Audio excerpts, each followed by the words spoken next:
2 years ago, a first for the internet, April the Giraffe, in a much ballyhooed moment, likely almost completely forgotten since, gave birth to her baby giraffe offspring, Tajiri, and it was live broadcast on YouTube.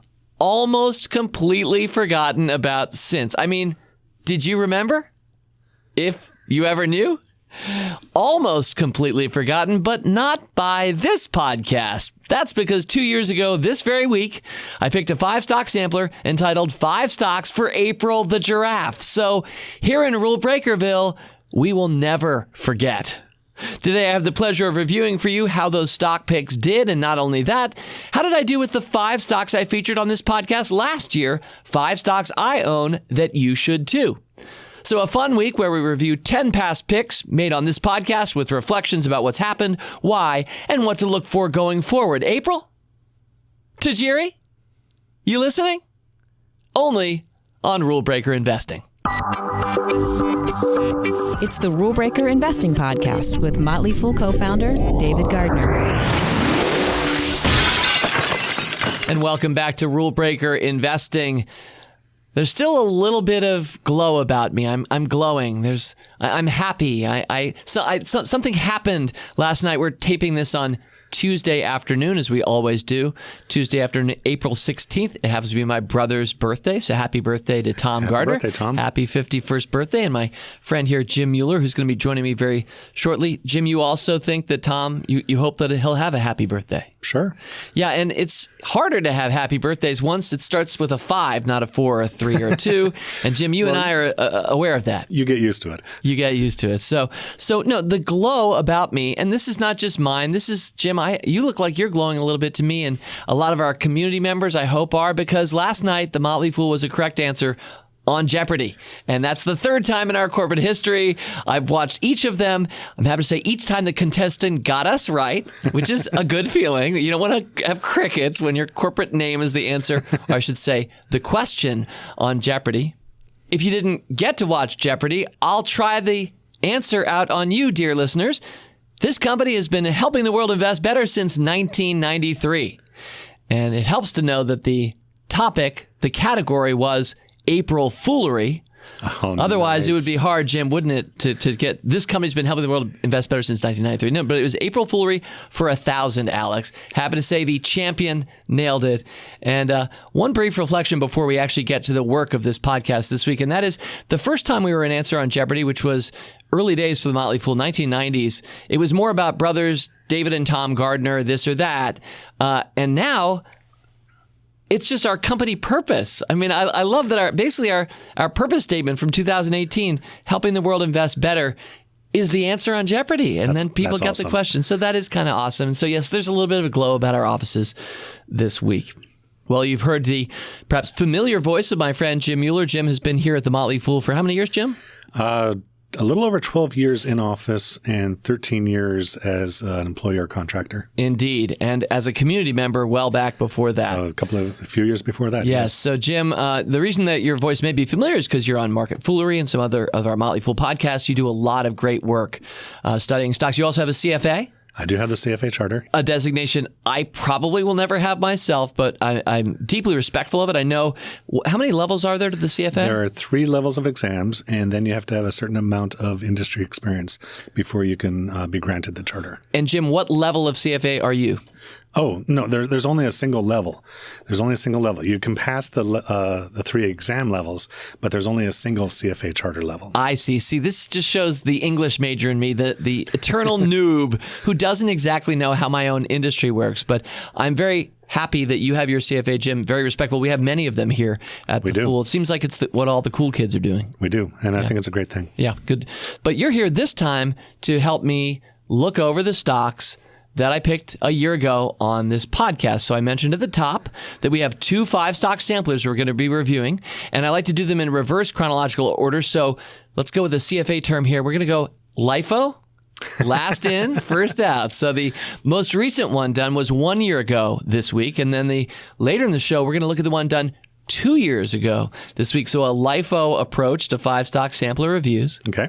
And Jim, you graciously raised your hand and said, you'll help out with this one. Sure. And thank you very much. You're welcome. But before we get to that, Jim, you are on a quest, a lifelong quest that relates to one of my favorite things in the world, which is baseball. Could you briefly share that with Rule Breaker Investing listeners? So in my previous job, I traveled around the country a fair bit and decided to start collecting the baseballs at the stadiums of the various major league stadiums. And there are 30 stadiums, and I have 20 of them so far, and I pick up 2 more at the beginning of May. So that'll be fun. That is awesome. And where are you headed that you haven't been yet in May? I will be seeing the Texas Rangers in Arlington, Texas. And then I'll be flying down to Houston and meeting up with a friend and colleague there before seeing the Houston Astros play. That is wonderful. And Jim, each time you are taking a ball away from the ballpark, right? The rule is I have to buy the ball at the park. Right. Have you ever caught one? No. Right. But I came within about 12 seats away. All right, that's pretty close. I mean, odds on you go to 30 ball games over the course of your life, probably you're not going to catch a foul ball at any of those. It takes a lot more, maybe like season ticket-like persistence, but that could still happen. But you're always walking away with a ball, probably a better-looking ball than the one that gets hit off a bat. And it has the logo of the team, so there I know we where go. it is. That's awesome. Well, congratulations, Jim, and have a great trip in May to Texas. All right, well, without further ado, 1 year ago this week, 5 stocks I own that you should too. Now, every one of my 5 stock samplers, and we've done more than a dozen on this podcast over almost 4 years now, every one of them has a theme attached to it. This one was pretty straightforward. I own these stocks. I don't own every stock that I pick in Motley Fool Rule Breakers and Motley Fool Stock Advisor. I love them all. I'm accountable for them all. Our members presumably are paying us for our advice with their subscription to buy them, but I don't keep up with all 220 plus of the companies. I only have so much money in my family portfolios that I can allocate, so I thought last year, this week, let me put out 5 stocks that I own and just say, I think you should too. Jim, you and I are going to tick down this list alphabetically. And the first one, ticker symbol is ATVI. This company is Activision Blizzard. Activision Blizzard was first picked April 18th of last year, so right about this time last year at $68.69. Jim, I'm really disappointed to lead off with this one because I hate to say it, but the stock has dropped from 68 and change down to $45 and about 30 cents. As we tape that's down, we're going to round it to 43 percentage points to the market because, and this is the key with all 5 stock samplers, we always compare to the market.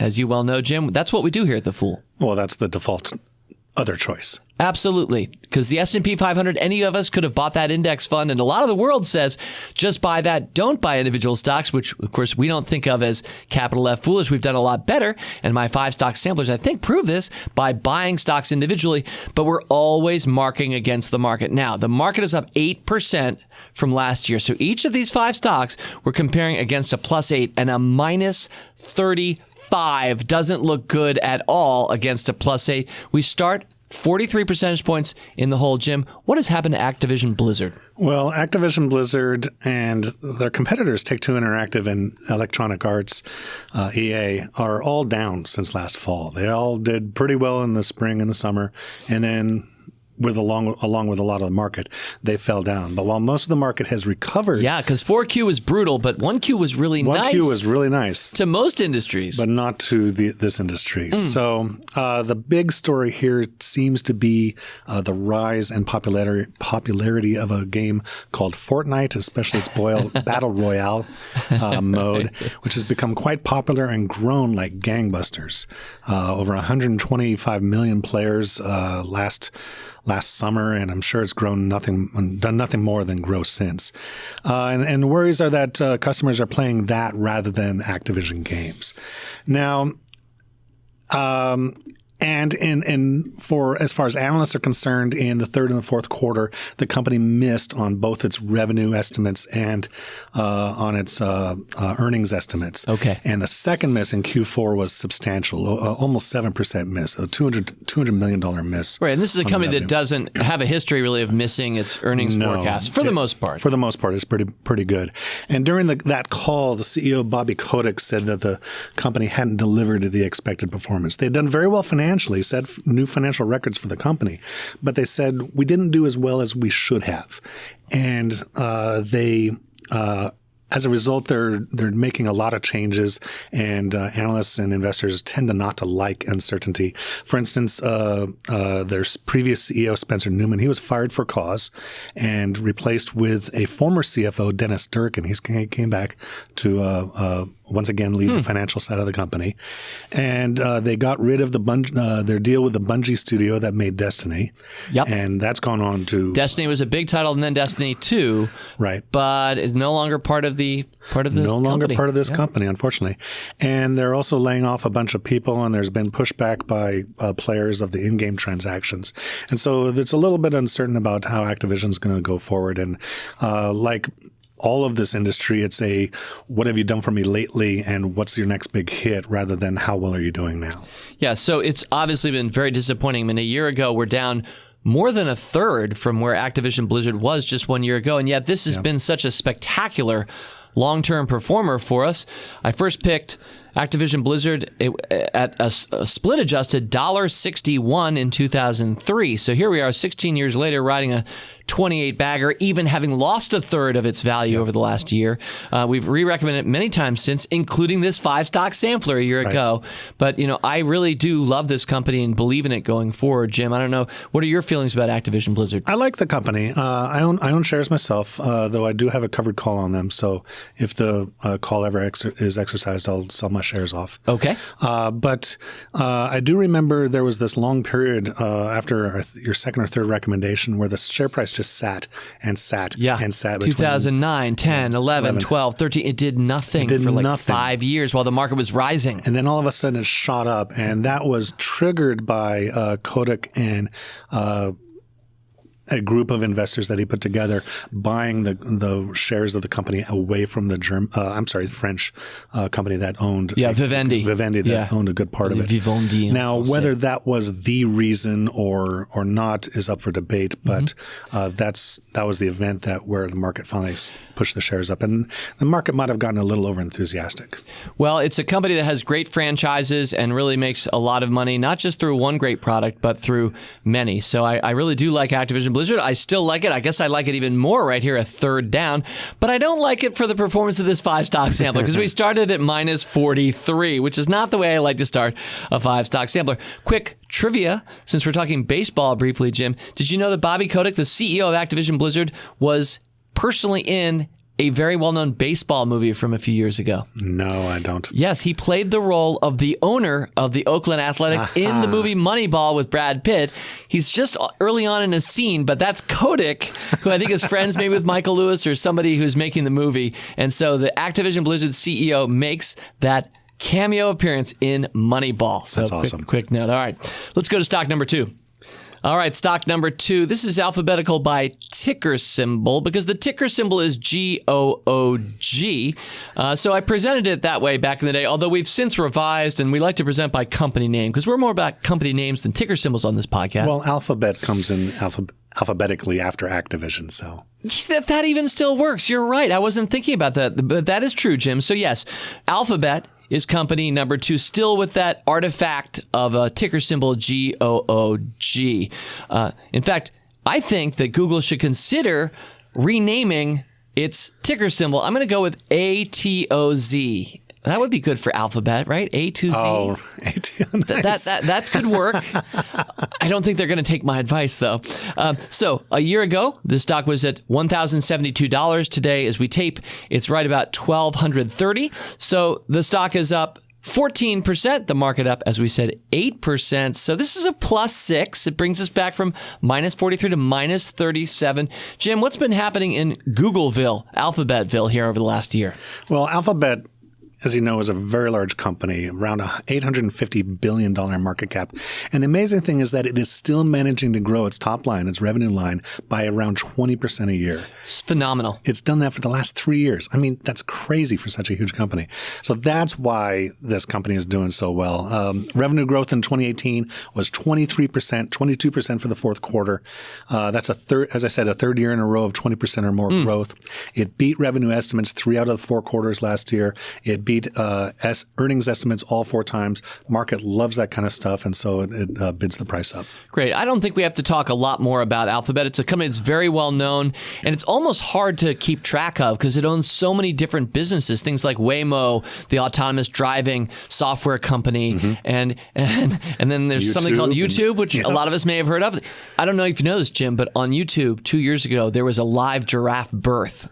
Yeah, you said something about that, didn't you? Good. I think maybe I did. So, I mean, that's all brought to you by YouTube, which is owned by Alphabet. Alphabet is a massive company. It is an innovator, and I really like that you highlighted that top-line growth because that's so hard to do at the scale at which Google/Alphabet operates. And they've got YouTube TV offering cable-free television, and it sucked me back in last year so I could watch the Olympics, and now I'm watching baseball, and they've just added the food channel, and so I love cooking, and so I'm never going to get rid of that, it seems. I mean, I really think Alphabet might be the quintessential rule breaker when you just think about the company and all the rules it's breaking across many different fronts, and not just domestically but globally. So a truly phenomenal company.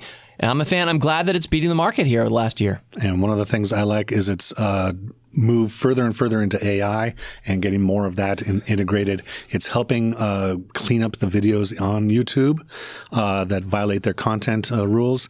It's making Google Assistant expand. And the thing I love the most is it's bringing the universal translator to reality from Star Trek. Can't wait. Babelfish, from you can talk Douglas in one Adams language, as well, and you bet. Google Assistant's going to translate it right for you. I can't wait. I love it. I'm ready. You and I, we'll have our first real conversation in different languages the day that comes, Jim. What language will you be rocking? I took French in high school, so that was going to be my choice, so that wouldn't be as good. Actually, we would both benefit. I would benefit at least from having Google Translator translate my French because it needs some help. Yeah, so it's here already, and it's only going to get better. Okay.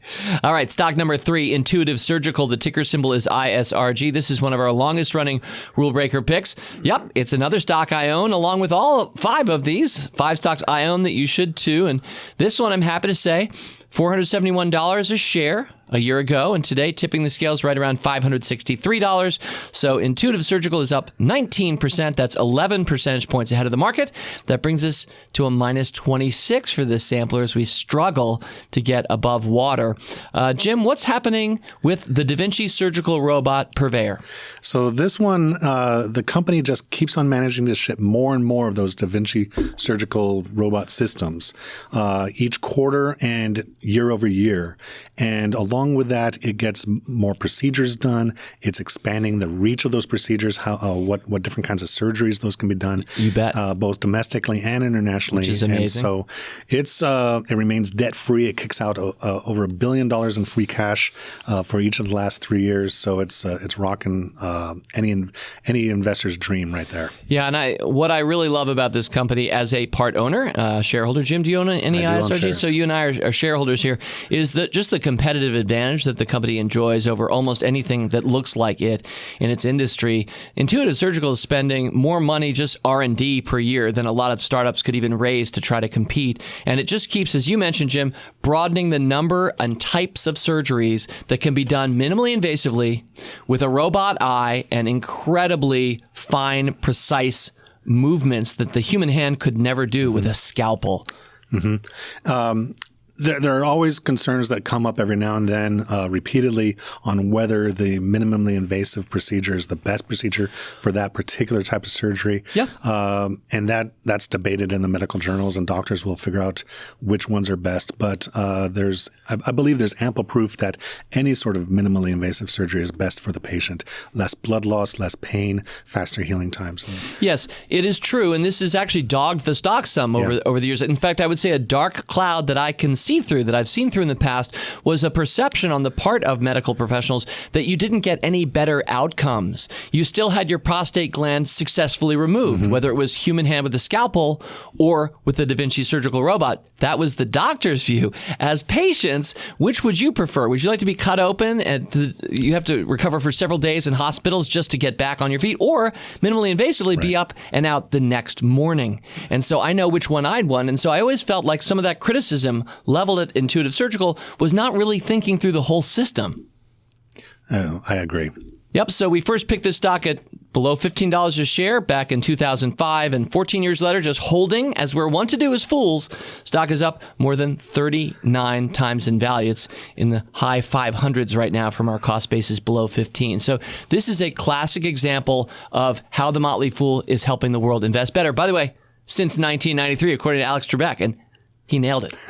All right, stock number 4, the ticker symbol is MTCH. This is Match Group, and this is a company that owns Tinder. It owns Match.com. It's a company that's bringing people together, not just here in the U.S., but worldwide, and all different types of people, and really the worldwide leader, I think, Jim. And Match Group, this week, last year, was just over $47 a share. Today, happy to say it's up to $58. This is the best performer in the group of 5. So far, it's up 24%. So 24 minus 8, that's a plus 16. So if you're keeping score at home for this 5-stock sample, we're now up to minus 10 with 1 stock left. Jim, it seems like Match Group, when it came public, IPOing a few years ago, so much less hype than things like Uber or Lyft or the coming IPOs. There was so little talk, I thought, about Match. And so when I first picked it for Stock Advisor, I was almost shocked that it had so little visibility as, to me anyway, big, well-known brands like Tinder doing important stuff in this world. Well, I've been happily married for many, many years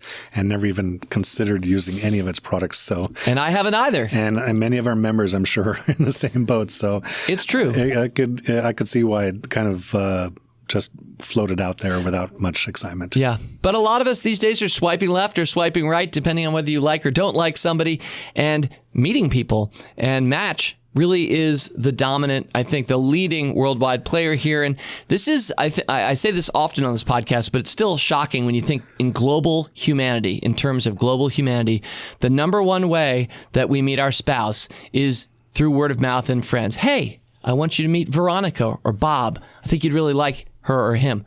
That's number 1. Number 2, I think I have my math right here, is arranged marriages. In countries, big ones like India and many other parts of the world, it is common to arrange marriages. The number 3 way that humans meet their spouse today is online and the internet. And I don't think that's going to lose ground in that sweepstakes anytime soon. So I'm really glad that we're invested. Is this a company you also own, Jim? No, I don't. Well, I might. Actually, I probably do. For a long time, I was buying your Stock Advisor recommendations on a fairly regular basis. And I think Match Group was in on that. Awesome. Now, you said for a long time using the past tense, Jim. Did I lose my allure No, for you? you didn't. It's just that I had to stop doing it for a couple of reasons. That's fine. That's personal. We won't go into it, other than my feelings are now obviously deeply hurt. But let's keep going, Jim. Yeah. Okay. I don't have a tissue to handle. So Match last year has just been killing it. The last several quarters, they beat on both the top and the bottom line. They're growing revenue strongly. They still have a fairly small presence internationally, so there's a good portion of growth ahead of them there. And especially liked the fact that they raised guidance a couple of times last year. So when they come out with original guidance, when they report fourth quarter of 2017, they say, oh, we're going to make this much money and have this much revenue. And then a couple of quarters later, they said, oh, we're doing even better. We're going to have more revenue and more money. And a quarter after that, oh, even more money. And yeah, market loves that. Investors love that. So yeah, that's one reason why it's up last year. That's really wonderful. And it wasn't just up last year. Since we picked it in Motley Fool Stock Advisor, the year was 2016. The month was April. So it's exactly 3 years ago. The stock is up 458%. I'll take that for any stock over any 3-year period. It far exceeds my own expectations when I first picked it. But it's a reminder that when you look for leaders and companies that are doing important things in this world, sometimes in a strong market, which we've been living in, you can be shocked by how well your stock does. So imagine people who weren't coached properly on investing, who buy Match back in April 2016, and it goes up 20%, and they think, should I sell? And then maybe it doubles, and then like, oh, I'll sell half, and quote, play with the house's money, end quote, one of those old saws that we don't like here at the Don't get me Fool. started. Yeah, I know. I won't get you started. But, a lot of people are kind of afraid of doing too well. But sometimes these great companies, and we've been talking about them in this podcast, they do even better than you could have thought of. And the right thing to do has been, as long as the company continues to operate successfully, don't worry too much. Sure, stock prices can get ahead of themselves, and maybe for Activision Blizzard, we're seeing that over the last year. I'm down a third. But we're not in it for 1 year or 2 or 3. We're in it for a lifetime as investors. And what a shockingly great 5-bagger in just 3 years for Match. That's just what a fantastic pick. All right, so that sets the stage for the final stock in this stock sampler. And Jim, I have a record of almost always being able to bring in, and this is pure luck, winners. Like I almost never don't win with my 5 stock samplers. Now, these stocks picked a year ago were picked for a minimum of 3 years. So this is premature. So we're only 1 year in. That's right. And we always review after each year because it's fun to just check and see how we're doing. So Zillow is stock number 5. Now, I know a lot of people know Zillow. People who know Zillow well as a stock might be, like my friend Brian Feroldi, who's shortly going to be joining me for the second set, might be grimacing a little bit because I think Brian knows that unfortunately Zillow hasn't had a great run of it on the market. So that dream of always being able to bring in winning 5 stock samplers, even premature reviews, that dream, if it ever existed, dies right now because Zillow was picked just below $49 a share a year ago. Today it is $38. The stock is down 22%, the market up 8. So that's a minus 30. Our grand total then for this 5 stock sampler is minus 40 percentage points. Taken together as a group, divide by 5 stocks, we average losing to the market by 8 percentage points. In fact, if you remember, the market was up 8% over the last year. That means this group, even though we had some nice winners and the majority were winning, this group is at 0% return 1 year later. Now, I sure hope it'll get better from here. But Jim, before we move on, what's been happening at Zillow? Well, you may remember I said Activision is rejiggering itself a little bit and figuring out how it wants to proceed. Well, Zillow is doing that squared. Their advertising base of having realtors advertise on their site and they having such the fantastic data set, which they still do, that bring a lot of eyeballs for those realtors to hook up with. That didn't turn out as good as they had wanted it to. And so they've done a couple of things. In quarter 2, they launched a home buying and selling service. They'll buy your home from you so that you can get out of it quickly. You might not get the best price, but you'll get cash that day. And then they have to sell the home hopefully at a profit, and meanwhile carry that inventory. So that means it's more capital intensive than it used to be. Having a whole you bet they've got to have cash to buy houses, and then they sell them back and hold that inventory in the meantime. Right, and then a quarter later, in quarter 3, they launched a home loan originations, a loan mortgage origination service.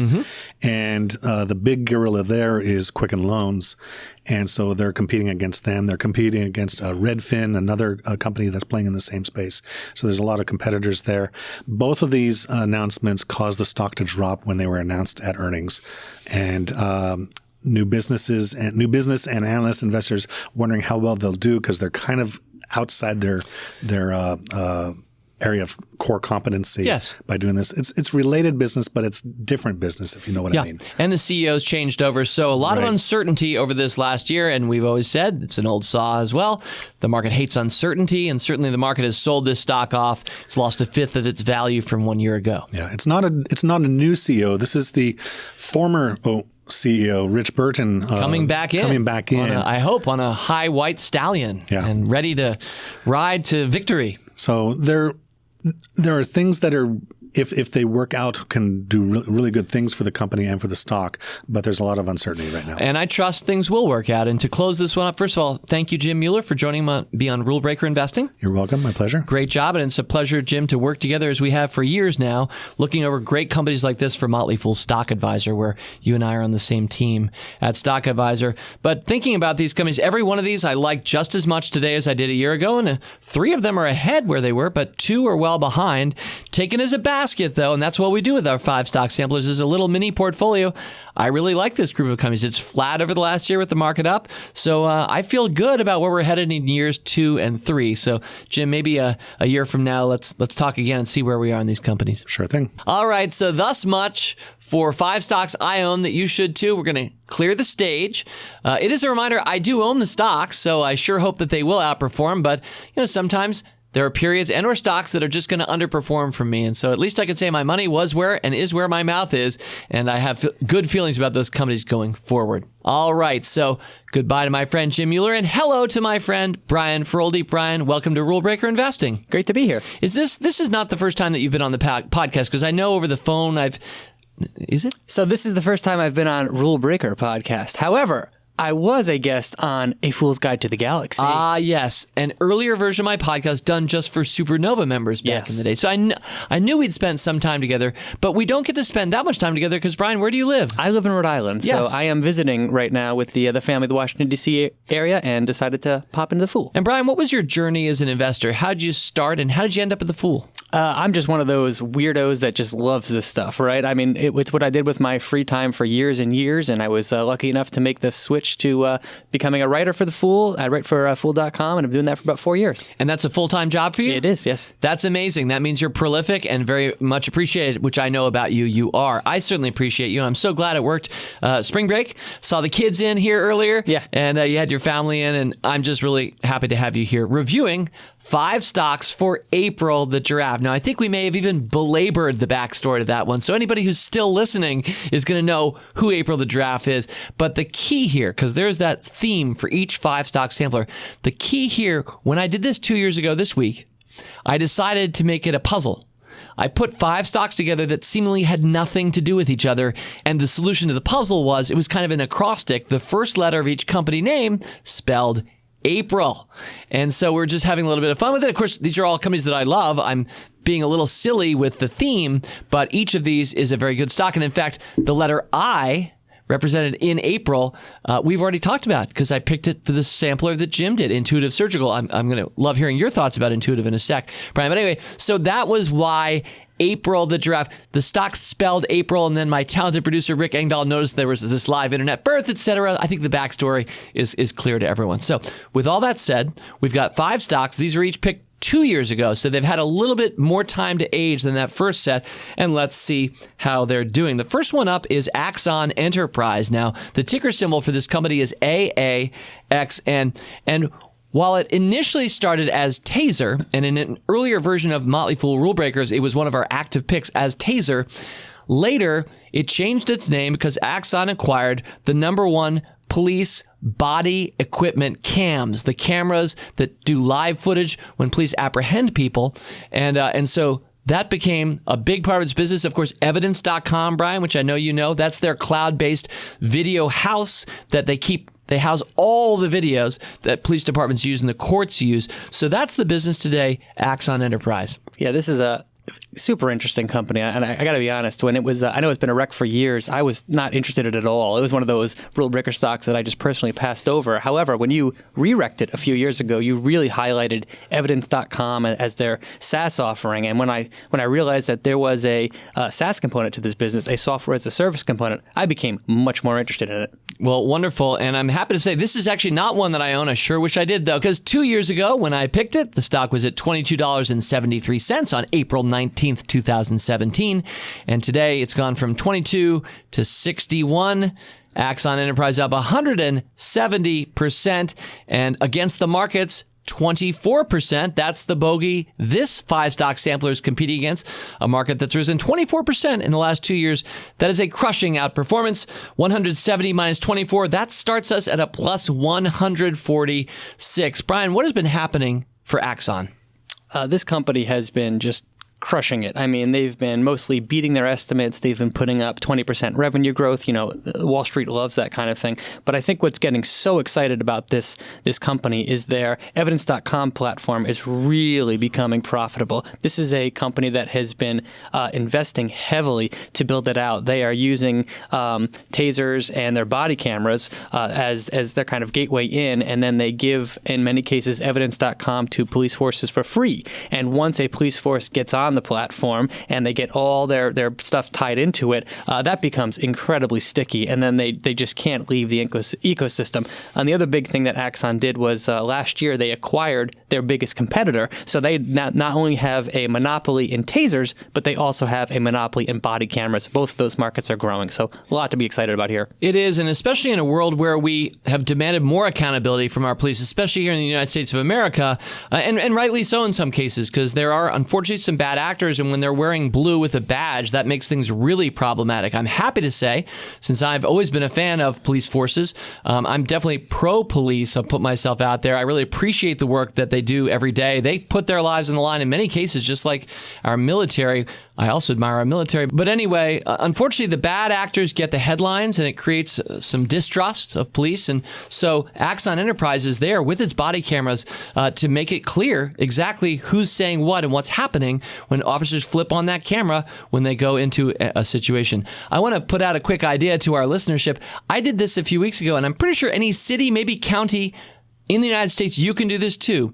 I signed online, and I signed up for a free ride along with a cop for a day. It was a morning. Chances are, Google it. Check your own local jurisdiction. I bet that there's a form there that you can fill out and say, I would like to ride along with an officer. And so I spent the morning a few weeks ago with Officer Mabry. And my stock tip for him at the end of the day was, you should buy Axon Enterprise. And he was certainly familiar with it. He appreciated the product. They use it in the D.C. Metropolitan Police Force every single day and have for a while. But that made a lot of sense for Officer Mabry, my new friend. But, before moving on to the next stock, I asked Officer Mabry, I'm just curious, how many other people do this? And he said, you're the first one in 5 years. So apparently not a lot of people are taking advantage of this, but the opportunity to really see through an officer's eyes, I doubt they're going to put you in a distressing or dangerous situation most of the time, but just to spend that time and see how the world works and what they're doing every day, I really enjoyed the empathy that I gained from that, a fun experience. So that was my connect in with Axon Enterprise. I wanted to share that from a few weeks ago. Well, anyway, what a great stock pick it was from 2 years ago. Plus 146 in the win column. Brian, let's go to stock number 2. This one allows me to trot out my fake Spanish accent. I never did take Spanish, but I'm going to go with Grupo Aeroportuario del Pacífico. And the ticker symbol is PAC. And as you well know, Brian, because you've done a little studying up for us here, this is a company that operates a lot of Mexico's prominent airports and is positioned to benefit from all that money. Airports these days aren't even airports. They're like malls in a lot of cases. So that's part of their business. The stock 2 years ago this week was just below 100 at 99.5. Today it's at 101, so it's up a couple percentage points. But unfortunately, when the market's up 24 and this one's up 2, that's a minus 22 performance for PAC, Grupo Aeroportuario del Pacífico. That brings us down to plus 124 as we keep score. Brian, what's happening in Pac-Land? Can we just pause for a second and say that was phenomenal job with the pronunciation there? I think that was spot on. I'm honored. I don't even know because I'm definitely not a native speaker. I did take French, as I've established earlier, and I could barely speak it after a few years. And that's not on my teachers. That was on me. I'm not very good at languages, but thank you. No, that was great. So I'll just call it PAC, P-A-C, PAC. So they own some of Latin America's most popular airports, so Guadalajara, Tijuana, Los Cabos, Puerto Vallarta in Mexico, and more recently they've been expanding out into other countries actually. So they actually just they operate, I should say, Sangster International in Montego Bay, Jamaica, and they recently just were awarded a new contract for a second Jamaican airline that is coming online in October of 2019. But if you look at the company's results have been pretty solid. This is a company that's growing revenue at 20%. Because passenger volume is just increasing. And they make money in two ways. So they make money from 2/3 of the revenue comes from the passenger facility fees, airline landing fees, parking, security. That's the bulk of their business. But they also, as you mentioned, have like malls on site where they basically have restaurants and stores and lounges. And that's 1/3 of their business. And they have these properties that have huge fixed costs. And as they are utilized more, that is just driving outsized return on the bottom line. So this company has grown its top line and its bottom line very nicely over the last couple of years. Well, I'm really glad to know that. And I first picked this for Motley Fool Stock Advisor members in October 2016. You might notice that was timed just before the election in the United States of America. And the winner of the election, President Trump, didn't have kind things to say about Mexico. In many cases, still doesn't. And that really dunked the stock hard those first few months. So it's been kind of coming back ever since. The stock pick for Stock Advisors up 8% with the market up 43 since then. So it's still a laggard, but at least it's not a loser like a few of the others that we talked about earlier. But, I do really favor Mexico. I think think it's very well positioned. There's a lot of great tourism, lots of reasons to go to Mexico. Occasionally, it's needed some more police, maybe with some more body cams. That's a worry for the country. But for the most part, I'm a real believer in that area of the world. And so I like this company going forward, even though, well, it's up 2%, so it's not down. But even though it's been lagging here for the last few years. Yeah, and I think if you look at international stocks in general, they have lagged the U.S. markets over the last couple of years. But the nice thing about this company is if you widen the lens to a little bit further out, 3 years, 5 years, it is more of a market beater. So I think it's more of a fact that we're just looking at the last 2 years than anything else. Like when I picked it, for example, or 3 years ago when I picked it. So you're right.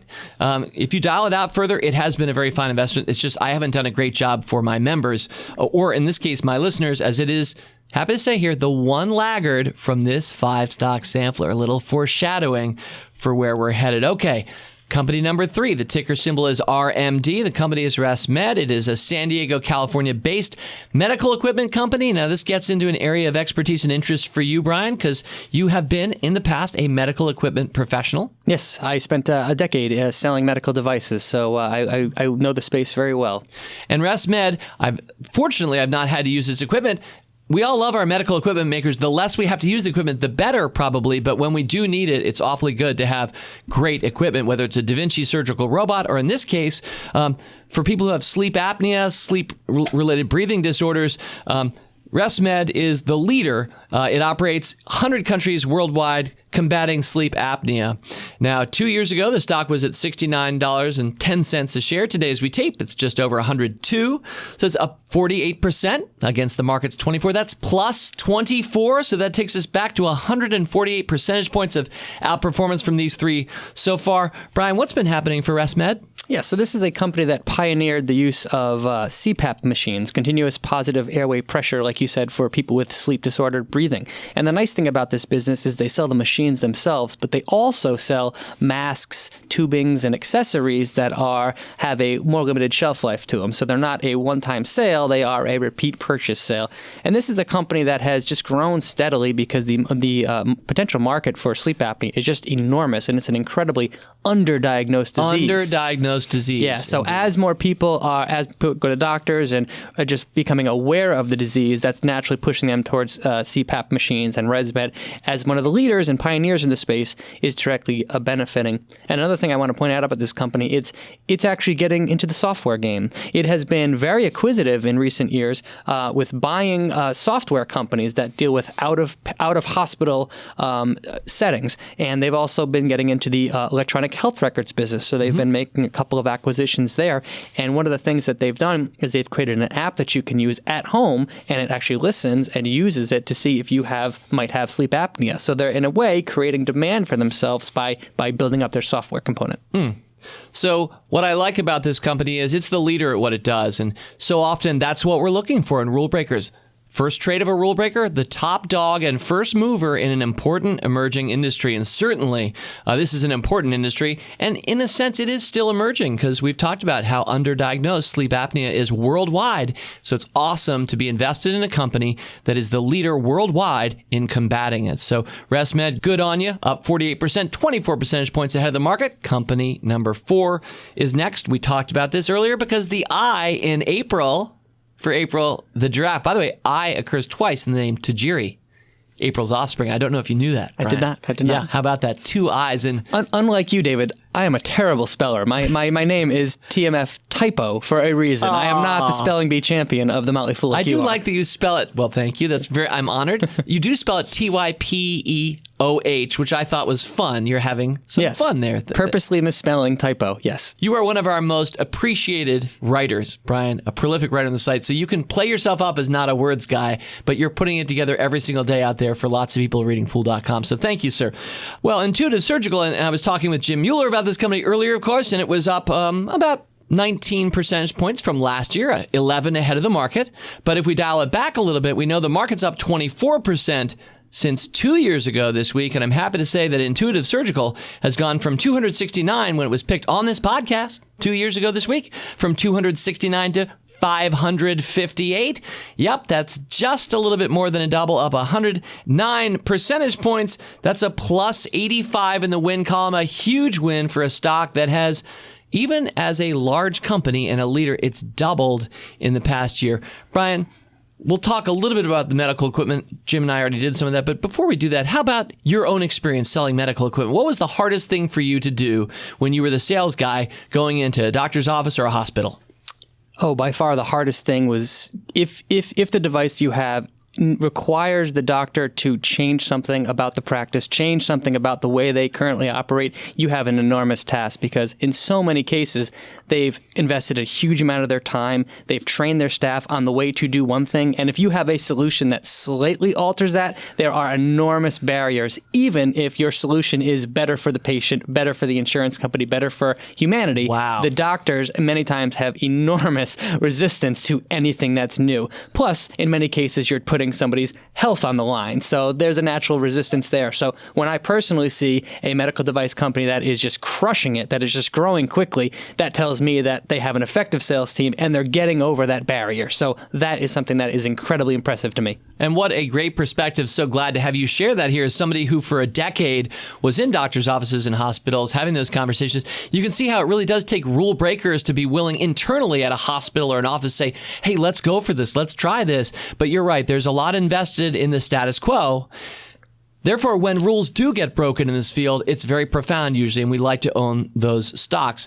And think about that, Brian. One of the companies that you worked for, I think the one for the longest period of time, which was Insulet, a company helping to treat diabetes, but PODD is the ticker symbol for Insulet, and it occurs to me now that there's an I in Insulet and a P in the ticker symbol. This could easily have been a stock for April the Giraffe itself, but Insulet is an active rule breaker pick for our members. The stock is up from 36 to 90 since May of 2014, so it's been a spectacular, more than a double for members. This is the company that you left to come work at the Motley Fool? Crazy, right? And the stock has been a home run since I left, so you're welcome, investors.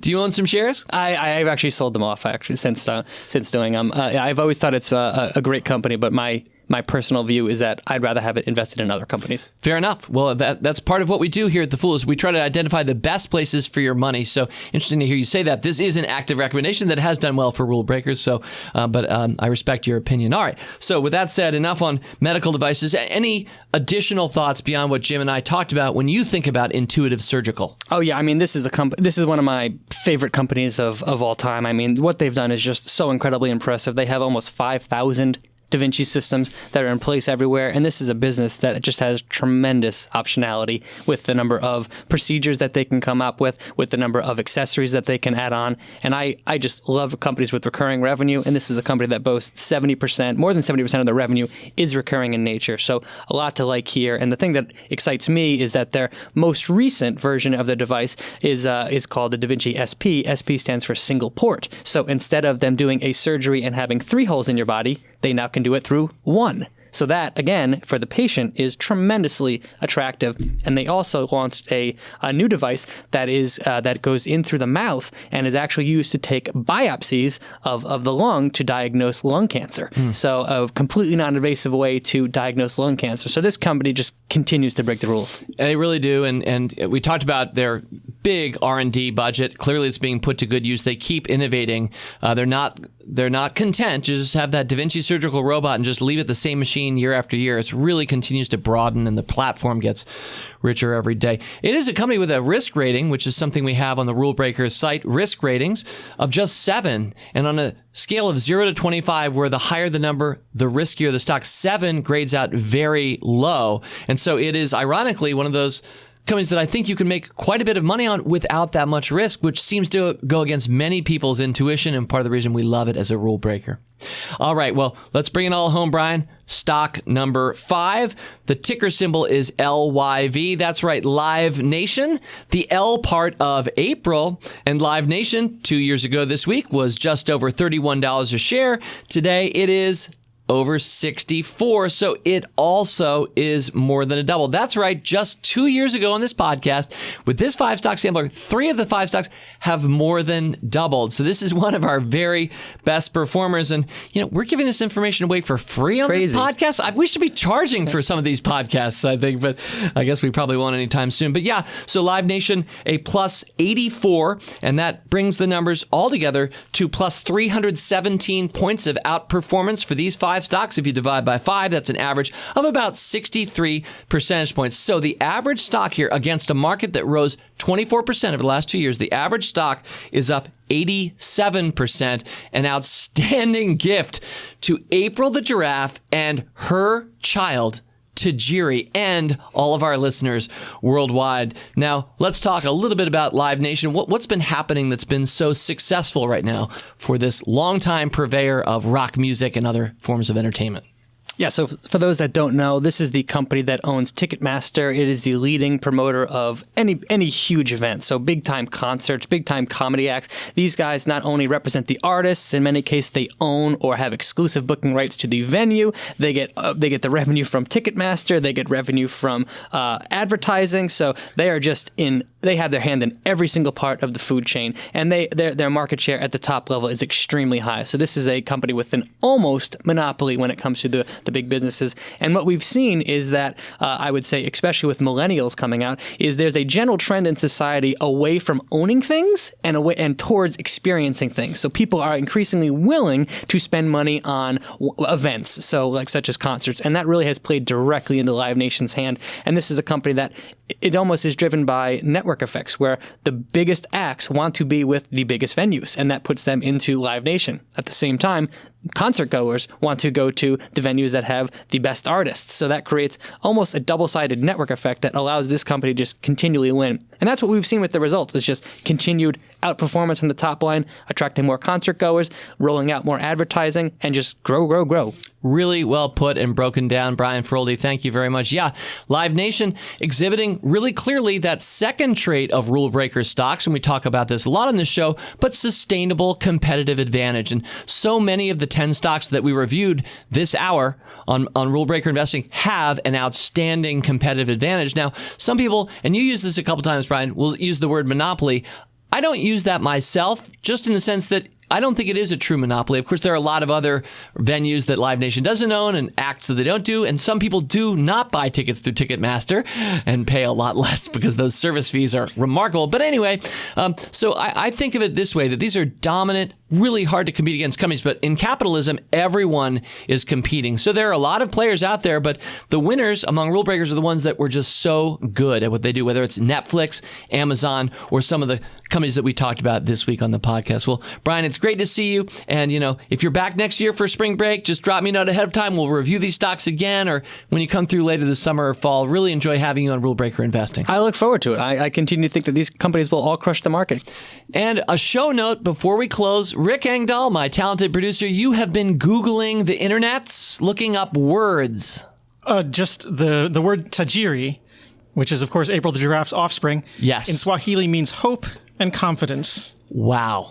That's perfect. And that's a perfect way to end this show. So we have hope for each of these companies as stocks, and we have confidence that they will, at least as a group, outperform. And in fact, if you took those 10 stocks together as a basket today and you did the math, you'd find out that those 10 have outperformed on average by 55 percentage points of the market, which is a great testament, I think, to rolling up your sleeves, buying stocks directly, avoiding the mediocrity that often characterizes index funds, and rightly so, even though we love them and they have a place, but knuckling in, buckling in, and buying great companies to hold as rule breakers. Well, next week, it's Rule Breaker Mailbag. It's the end of the month, the last Wednesday. We'll be taping a little bit early. So if you want to drop us a note, rbi@fool.com as an email, or certainly you can tweet us at RBI Podcast. If you have a question, thought, suggestion, or poem to share on this upcoming Rule Breaker Mailbag, I will handle that next week. I look forward to it. In the meantime, thank you, Brian Feroldi. Thank you, Jim Mueller. Fool on. As always, people on this program may have interest in the stocks they talk about, and the Motley Fool may have formal recommendations for or against. So don't buy or sell stocks based solely on what you hear. Learn more about rule breaker investing at rbi.fool.com.